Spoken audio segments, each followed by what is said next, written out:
స్వర్ణాంధ్ర స్వచ్ఛాంధ్ర కూటమి ప్రభుత్వం ముందున్న అతిపెద్ద లక్ష్యం.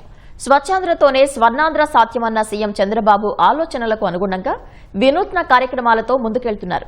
ఇందులో భాగంగా నగరపాలికలు, పురపాలికలను డంపింగ్ యార్డుల రహితంగా మార్చేలా జీరో వేస్ట్ మార్కెట్లకు శ్రీకారం చుట్టారు. విజయవాడలో తడి చెత్త నుంచి ఎరువులు తయారు చేస్తూ సత్ఫలితాలు సాధిస్తున్నారు. చెత్త నుంచి సంపద సృష్టిస్తాం అనే నినాదం కేవలం మాటల్లోనే కాదు, ఆచరణలోనూ చూపిస్తున్నారు. పర్యావరణానికి సవాలు విసురుతున్న వాటిల్లో చెత్త అత్యంత కీలకం. వ్యర్థాలను డంపింగ్ యార్డులకు చేర్చడంతో గుట్టలుగా పేరుకుపోతోంది. చెత్త కుప్పల నుంచి వచ్చే దుర్వాసన, పొగతో చుట్టుపక్కల నివసించే ప్రజలకు ఇబ్బందే. అందుకే నిర్వహణతోనే చెత్తకు చెక్ పెట్టేలా కూటమి ప్రభుత్వం వడివడిగా అడుగులేస్తోంది. నగరాలు, మున్సిపాలిటీలను డంపింగ్ యార్డుల రహితంగా మార్చాలన్న సంకల్పంతో జీరో వేస్ట్ మార్కెట్లను నిర్వహిస్తోంది. విజయవాడ నగరపాలక సంస్థలో పైలట్ ప్రాజెక్టును చేపట్టింది.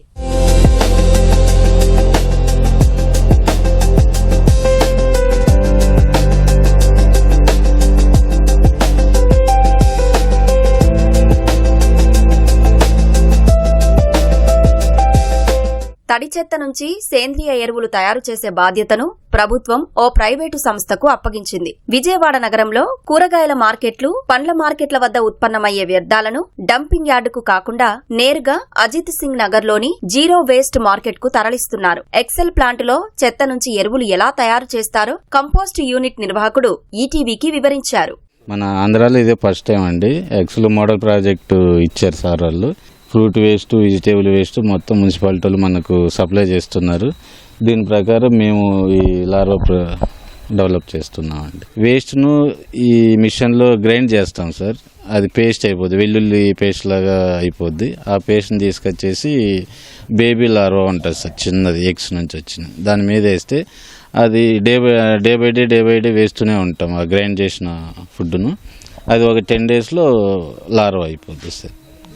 10 days లార్వాను ఇంకా మళ్ళీ 15 days అందుకు పీప్ అయిపోద్ది, అది ఫ్లై అయిపోద్ది. ఆ లోపలనే దీన్ని మనం ఏ విధంగా యూజ్ చేయాలో ఆ విధంగా యూజ్ చేసుకుంటే మనకు ఉపయోగకరంగా ఉంటుంది సార్. ఎన్విరాన్మెంటల్ గానీ బాగుంటుంది. ఇక్కడ తయారయ్యే సేంద్రియ ఎరువులను వేటికి వాడతారు, వీటి ద్వారా ఎలా ఆదాయం సమకూరుతోందన్న అంశాలను నిర్వాహకుడి మాటల్లోనే విందాం. ఫైనల్గా దీని ఎరువు వస్తుంది సార్. ఇది టోటల్గా ఆర్గానిక్స్ సార్.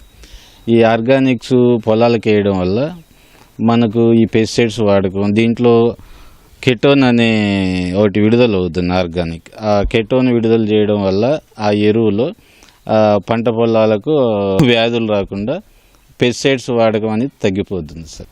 10 daysలో లార్వా తయారవుద్ది. దీని చేపల చెరువులకి, నాటుకోళ్ళకి, మళ్ళీ ఎగ్ ప్రాసెస్ కోసం తయారవుతుంది సార్. 100% ఇన్కమ్ వస్తుంది, ఇబ్బంది ఉండదు. మున్సిపాలిటీకి కానీ ఇన్కమ్ చూపిస్తాం, ఇబ్బంది. ఈ తడి చెత్త నిర్వహణ అనేది ప్రస్తుతం ఈ విజయవాడ సింగనగర్లో ఉన్నటువంటి ఎక్సెల్ ప్లాంటులో ఒక వినూత్న పద్ధతి ద్వారా వీటిని ఎరువుగా మార్చే ప్రయత్నాలు చేస్తూ ఉన్నారు. ముందుగా ఈ తడి చెత్తను మున్సిపల్ వాహనాల ద్వారా ఈ ప్లాంటుకు తీసుకొచ్చిన తర్వాత వాటిని గ్రైండ్ చేసి దాని నుంచి వచ్చిన పేస్టును కొన్ని ప్రత్యేకమైన బెడ్లు ఏర్పాటు చేసి దాంట్లో ఒక లార్వా లాంటి పురుగున ఎరువు ఉంచి దాని ద్వారా ఒక ఎరువును తయారు చేస్తున్నారు. ఈ ఎరువును మొక్కలు అలాగే పంటలకు ఎరువుగా ఉపయోగిస్తూ ఆదాయాన్ని కూడా సంపాదిస్తున్నారు. కెమెరామెన్ కోటేశ్వరరావుతో ఉమామేష్, ఈటీవీ న్యూస్, విజయవాడ నుంచి.